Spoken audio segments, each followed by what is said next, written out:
serious face. So, Kirsche, you have obviously seen everything that's been going on the last few days with Sydney Sweeney. Surely you've seen all the stuff. I've actually seen nothing. I've been on business trip, so. Okay, well, let me give you a quick background because it all ties together.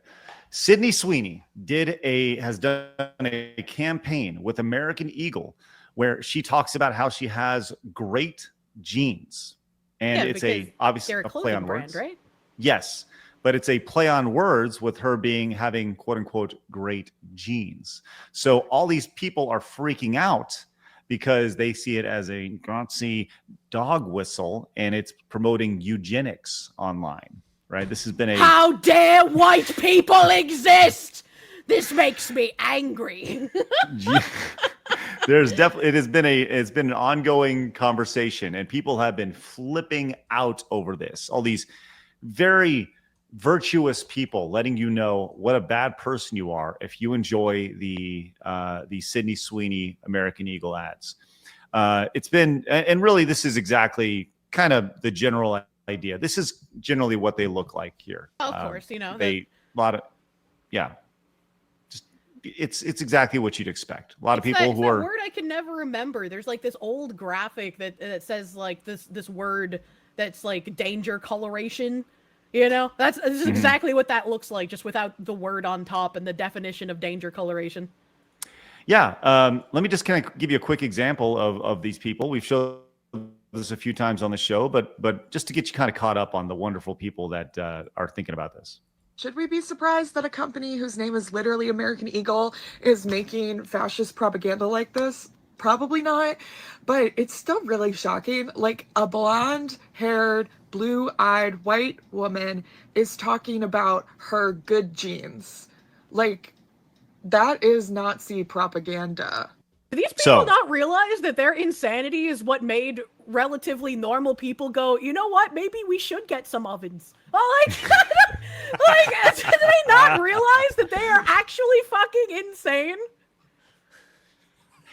No, they don't realize that. They don't realize that people do appreciate the look of hot people. They don't understand this at all, right? And a lot of times it comes back to insecurity. I find a lot of irony in that. A lot of these people can't even tell you what a woman is, but they're upset about the hot woman selling jeans. Isn't it ironic though? This person is talking about like Nazi and fascism, but she's basically advocating for the removal of a white blonde person, basically from existing.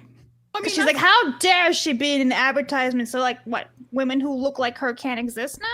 That's pretty much what this has been like, right? I mean, didn't even Linus Tech Tips have a tweet like years ago where he was just like, everyone should race mix because then racism wouldn't exist anymore because everyone would be the same color? And I was like, wow, what a weird thing for a tech channel to say. That is a very odd thing for a tech channel just to throw out there, yes. Well, that hasn't happened, but what has happened is this is triggered outside of crazy rainbow friends, their insanity. It's also triggered a reaction from corporate fast food, corporate outlets. All sorts of different corporations have seen the success that American Eagle has seen with a giant boost in their stock. After this I think the stock went up like 15% immediately after this ad campaign went out, right? So we've actually seen a total shift in culture thanks to this American Eagle campaign. And the next group on the list, the next company on the list that has got on board of this is Arbys, of all things. Wait, Arbys? Was it Carl's Jr.? Yeah, it was Carl's Jr. that used to have the like hot women eating cheeseburgers on the car hoods. Yes, and this is their new campaign. Hot girls eat Arbys, which is pretty awesome, not gonna lie. You know, the way that her arm was in that first picture, it looked like it said hot girls fat Arbys, and I was like, I'd rock that. You're right, kind of cool. But this is Sophie Cunningham. She is a WNBA player, and she has kind of I know. I'm kind of blown away by that. Wow, okay. Yes. She's one of the more popular WNBA players recently because she has gotten to the back, has the back of Caitlin Clark. She is a teammate of like the LeBron James of the WNBA, right? And as Caitlin Clark's getting beat up, Sophie Cunningham has come in and been like the enforcer. And she's like, you ain't going to F with her. Right. And it just so happens she's like smoking hot. Right. So really hot. Yes. Yeah. Yes, Phoenix. But so she wore this, and Arbys, like, I think this started off as like this kind of viral thing. They had like a Barbie day. If this was like official or if she just did it on her own. Well, I think she did it on her own. And then Arbys was like, yep. Absolutely, we're on it.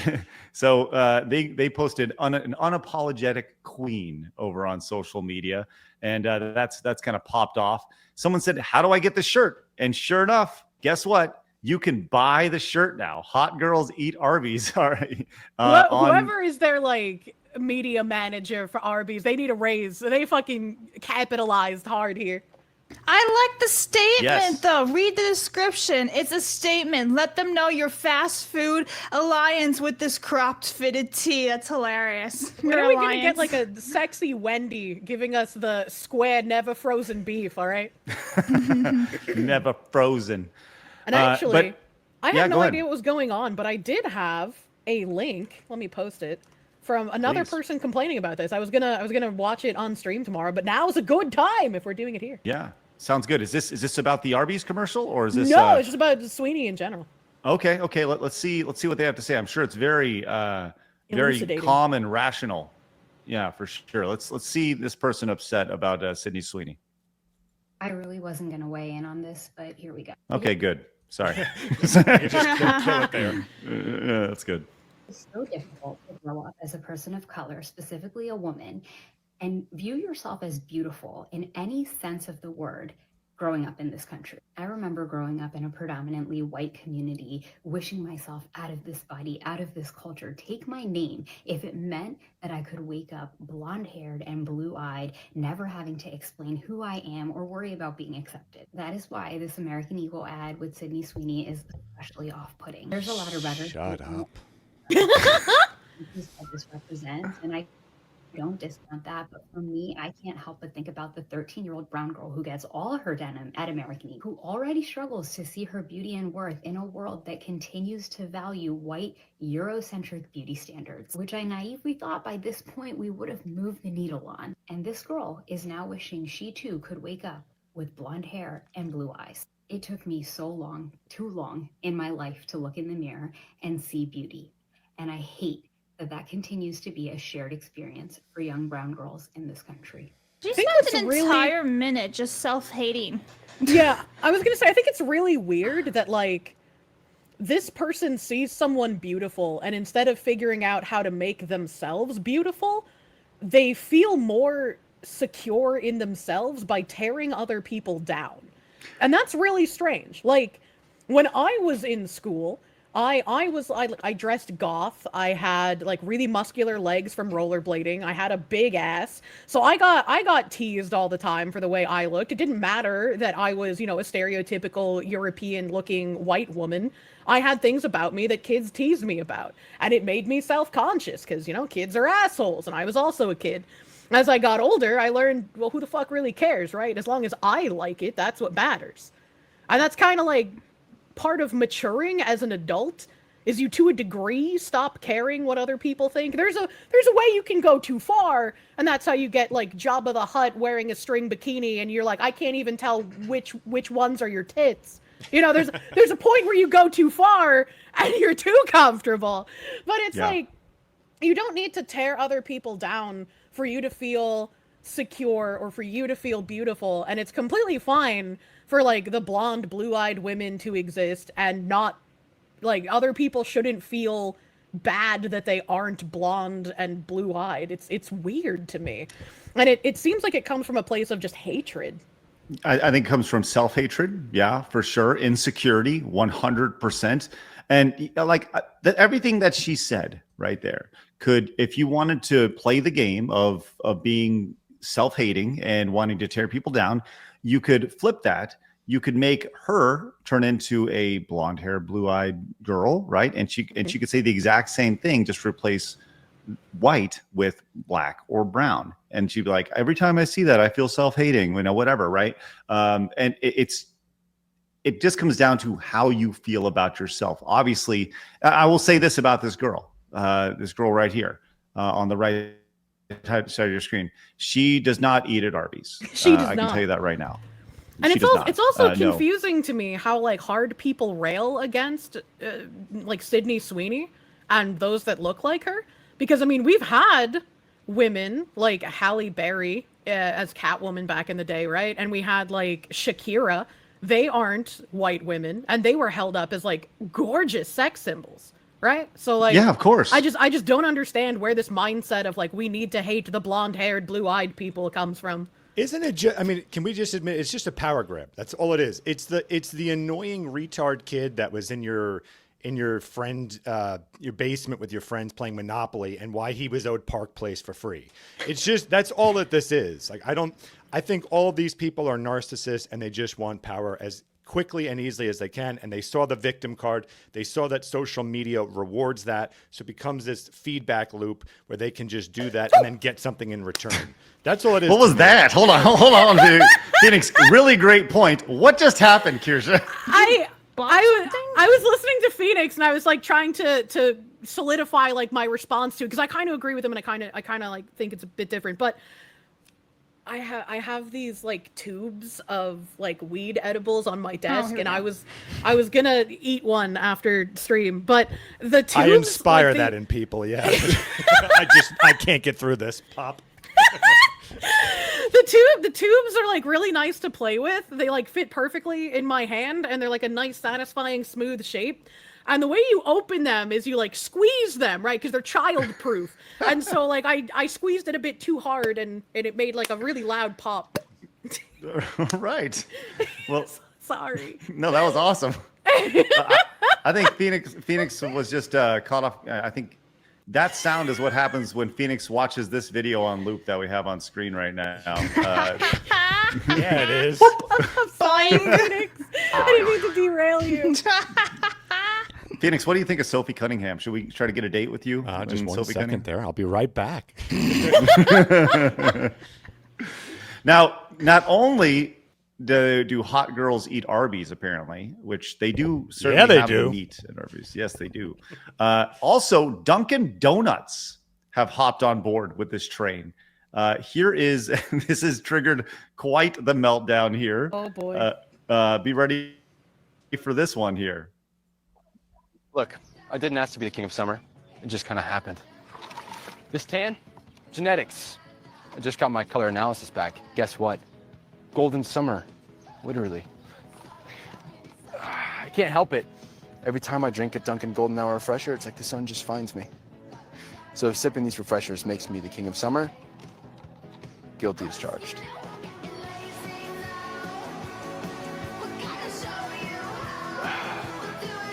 The Golden Hour refresher. That's funny.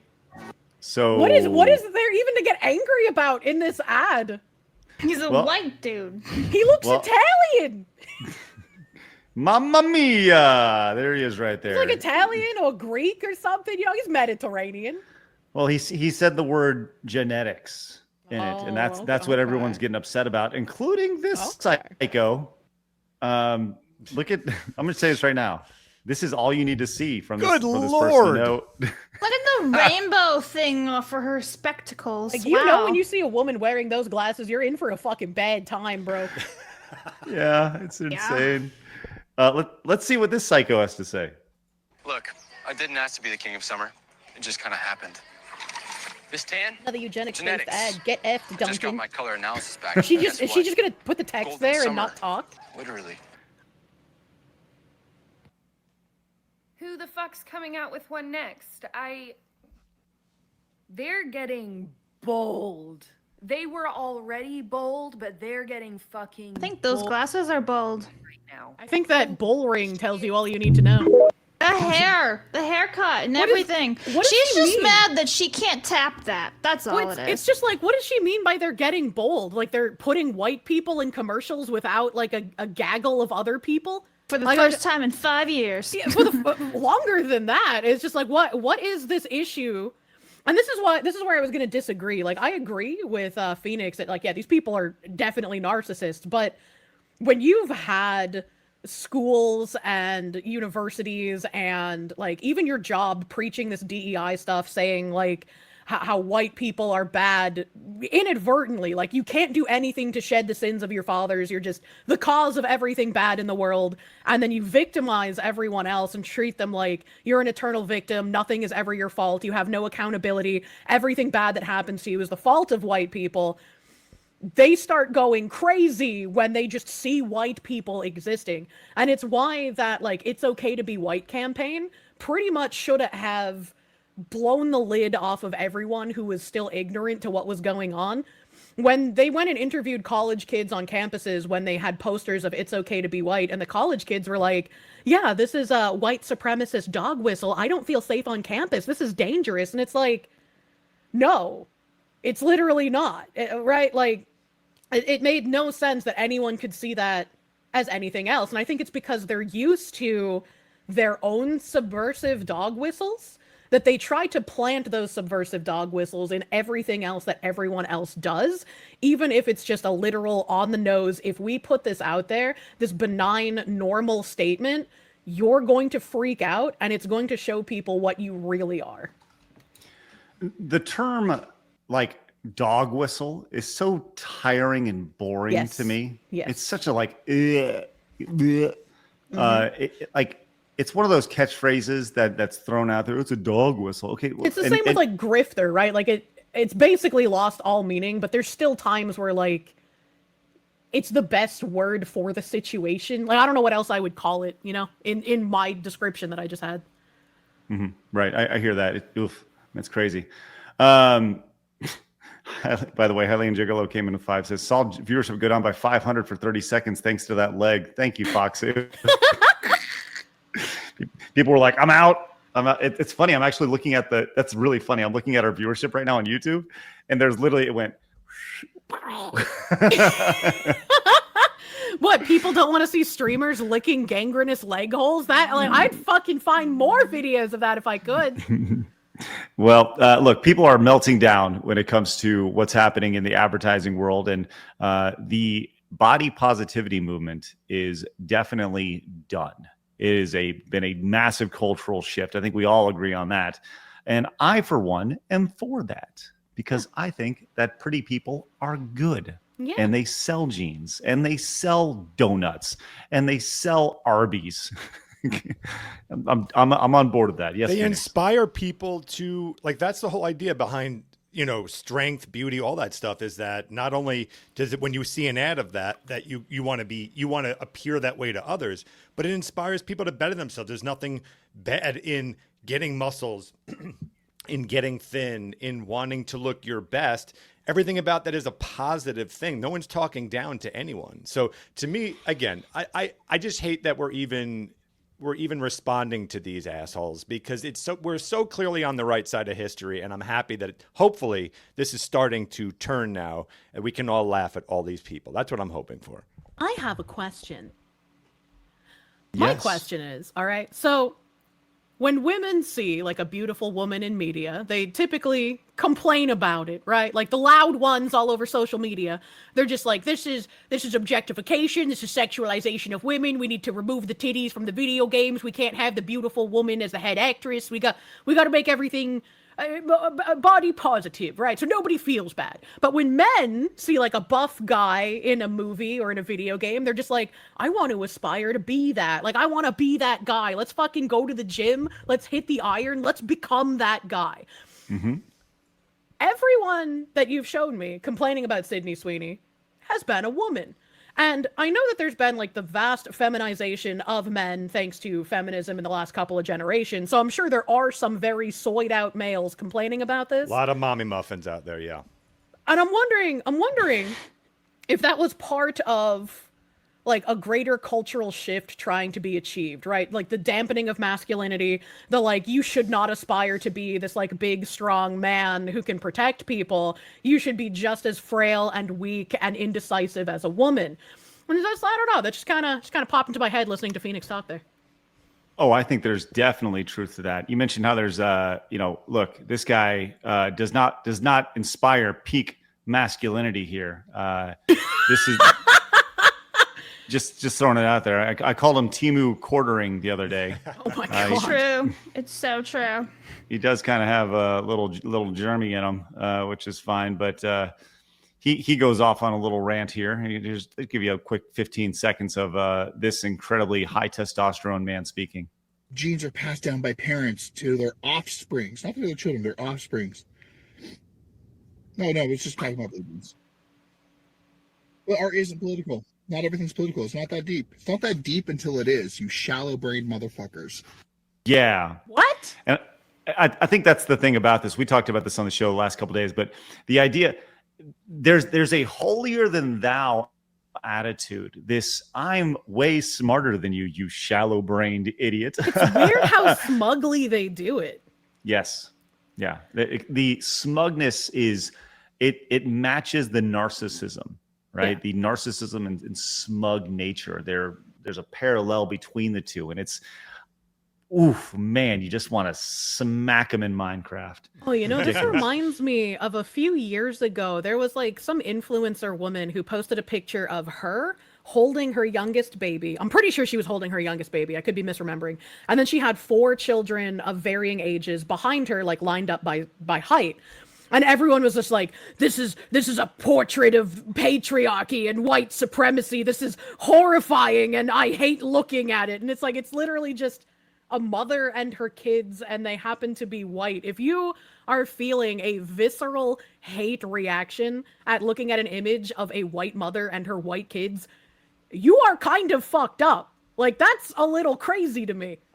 I've never seen someone looking at like a similar image that's, staged and professional with like a different race and been like, that's disgusting. Like, nobody does that. Right. Only people who are incredibly racist do that. And I think that's what we have. You have self-hating white people. That's really what it comes down to. Insanity. Like, it's nuts. They've been told that they're wrong their whole life. It's like and they're bad and they should hate it. And they feel justified in it because they're letting you know how right they are. You smooth brain, whatever, like it's so the arrogance is off the charts. It's phenomenal. I'm sure when I get a himbo and announce that I'm having a baby, I'll get canceled again for promoting white supremacy by having a white child. Yeah. Unless you baby daddy goes off and does his own thing and you raise it by yourself. Well, that would never happen. I would kill him before I let him leave, I have a quick question. I'm kind of curious. Craig, how do you navigate this space, or as a parent, and I'm sure you are friends with many other parents, how are you guys battling this? I've got to imagine some of it may be getting into your kids' heads somewhere, and I'm curious, what are parents doing to counter that? Yeah, you got to be pretty on. You got to be on what your kids are consuming, what they're looking at on a day-to-day basis. Be active in their lives. You can't just let them kind of go willy-nilly, especially on the internet. When it comes to schools and what's going on there, I mean, you have a pretty good idea of who to watch out for when you go to school and you look at the different teachers that are teaching them various things. I would say, and more than anything, you talk with your kids. You have a conversation with them. You ask them about what they're learning, ask them about what they have going on, and it's a fluid conversation. Now, I'm not saying I'm doing this perfectly, but I do think I'm doing an okay job of it. There will be, that's the reality of the situation, is there will be people who will seep some idea into your kid's head. But it just comes back to, are you having an ongoing conversation with your children? And are you teaching them the values that they want to be taught, of values like knowing that you are beautiful, you are smart, you are creative, you are brave, you can do whatever you want. And it doesn't matter what people say about things. It comes down to self-confidence.